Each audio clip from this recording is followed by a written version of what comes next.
আপচুৰ লগত কি সংঘাত? আপুনি ক'লে ছাৰ যে সভাপতিয়ে আপোনাক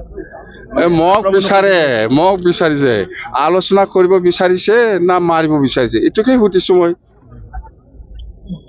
ওৱান হাগ্ৰামা মানে কি? হাগ্ৰামাক বিচাৰিছে কি কাৰণত? আলোচনা কৰিবৰ কাৰণে না মাৰিবৰ কাৰণে, এইটোকে সুধিছো মই।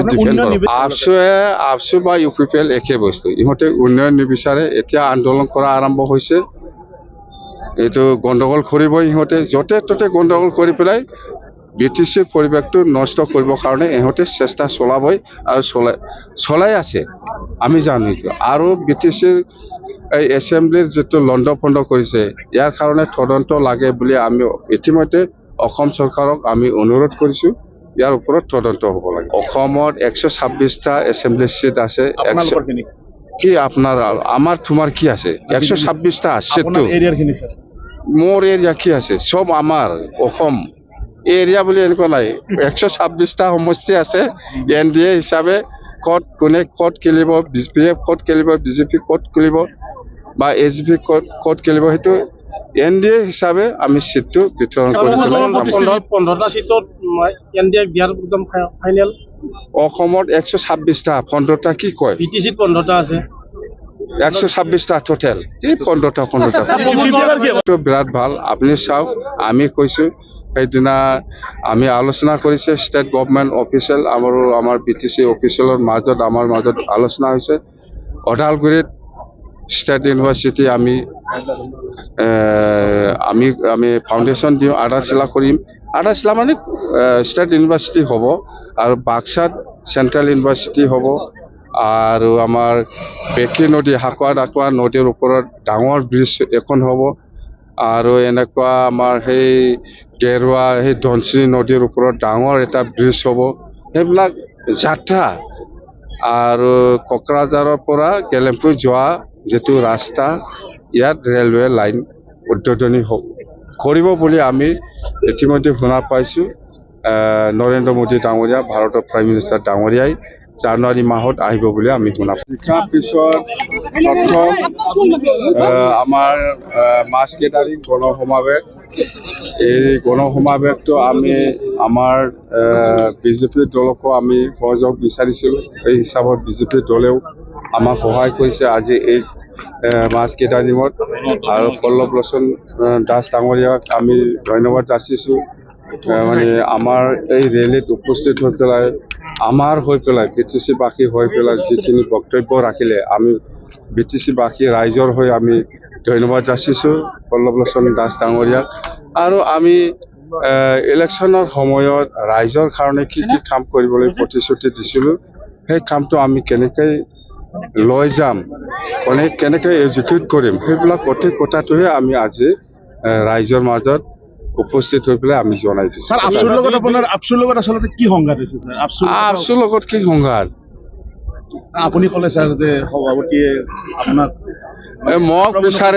মোক বিচাৰিছে আলোচনা কৰিব বিচাৰিছে না মাৰিব বিচাৰিছে, এইটোকে সুধিছো মই।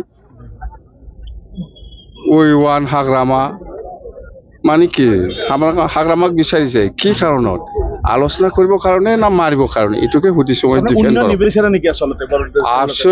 আপচু বা ইউ পি পি এল একে বস্তু, ইহঁতে উন্নয়ন নিবিচাৰে। এতিয়া আন্দোলন কৰা আৰম্ভ হৈছে, এইটো গণ্ডগোল কৰিবই ইহঁতে, য'তে ত'তে গণ্ডগোল কৰি পেলাই BTCৰ পৰিৱেশটো নষ্ট কৰিবৰ কাৰণে ইহঁতে চেষ্টা চলাবই আৰু চলাই আছে, আমি জানো। আৰু BTCৰ এই এছেম্বলিৰ যিটো লণ্ড ভণ্ড কৰিছে, ইয়াৰ কাৰণে তদন্ত লাগে বুলি আমি ইতিমধ্যে অসম চৰকাৰক আমি অনুৰোধ কৰিছোঁ। ইয়াৰ ওপৰত তদন্ত হ'ব লাগে। সেইটো ইলেকশ্যনতো আৰু হ'ব। এইটোতো আমি জিকাৱাৰ পিছত ৰাইজৰ মাজত কি কি প্ৰতিশ্ৰুতি দিছে, কেনেকৈ কাম কৰিম, সেইটোকে আমি জনাইছোঁ। এতিয়া ইলেকশ্যনৰ কাৰণে 26ৰ কাৰণে আমি ওলোৱাই নাই, ওলাবহে। উন্নয়ন প্ৰক্ৰিয়াটো কেনেদৰে আগুৱাই নিব? উন্নয়নটো বিৰাট ভাল। আপুনি চাওক, আমি কৈছোঁ সেইদিনা আমি আলোচনা কৰিছে ষ্টেট গভৰ্ণমেণ্ট অফিচিয়েল আৰু আমাৰ BTC অফিচিয়েলৰ মাজত আলোচনা হৈছে। ওদালগুৰিত ষ্টেট ইউনিভাৰ্চিটি আমি ফাউণ্ডেশ্যন দিওঁ, আধাৰশিলা কৰিম। 28 লাখ মানে ষ্টেট ইউনিভাৰ্চিটি হ'ব আৰু বাক্সাত চেণ্ট্ৰেল ইউনিভাৰ্চিটি হ'ব আৰু আমাৰ বেকী নদী হাকুৱা নদীৰ ওপৰত ডাঙৰ ব্ৰিজ এখন হ'ব আৰু এনেকুৱা আমাৰ সেই গেৰুৱা সেই ধনশিৰি নদীৰ ওপৰত ডাঙৰ এটা ব্ৰিজ হ'ব সেইবিলাক যাত্ৰা আৰু কোকৰাঝাৰৰ পৰা গেলেমপুৰ যোৱা যিটো ৰাস্তা ইয়াত ৰেলৱে লাইন উদ্বোধনী কৰিব বুলি আমি ইতিমধ্যে শুনা পাইছোঁ নৰেন্দ্ৰ মোদী ডাঙৰীয়া ভাৰতৰ প্ৰাইম মিনিষ্টাৰ ডাঙৰীয়াই জানুৱাৰী মাহত আহিব বুলি আমি শুনা পাইছোঁ আজি মিটিংখনে এটা কি কথা লক্ষ্য হ'ব ছাৰ আপোনালোকৰ হা এছেম্বলিত আপোনালোকে কেনেকুৱা লক্ষ্য লৈ আগবাঢ়িব এছেম্বলি 100% এখন লৈ আগবাঢ়িব নাই অসমত 126টা এছেম্বলি চিট আছে আপোনালোকৰ খিনি কি আপোনাৰ আমাৰ তোমাৰ কি আছে 126টা আছেতো আপোনাৰ এৰিয়াৰ খিনি ছাৰ মোৰ এৰিয়া কি আছে চব আমাৰ অসম এৰিয়া বুলি এনেকুৱা নাই 126টা সমষ্টি আছে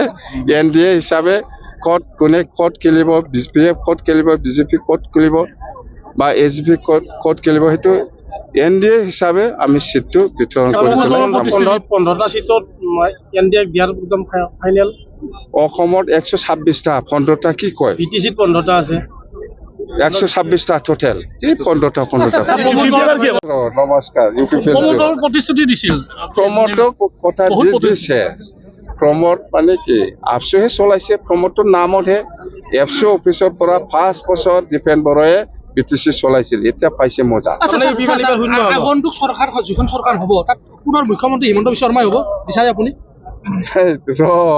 চব অসমৰ মুখ্যমন্ত্ৰী হিমন্ত বিশ্ব শৰ্মা নহয় কোন হ'ব 26ত হ'ব 26 নহয় 30 লৈকে হ'ব চব হ'ব আলোচনা চলিছে এইবিলাক ক'বই নালাগে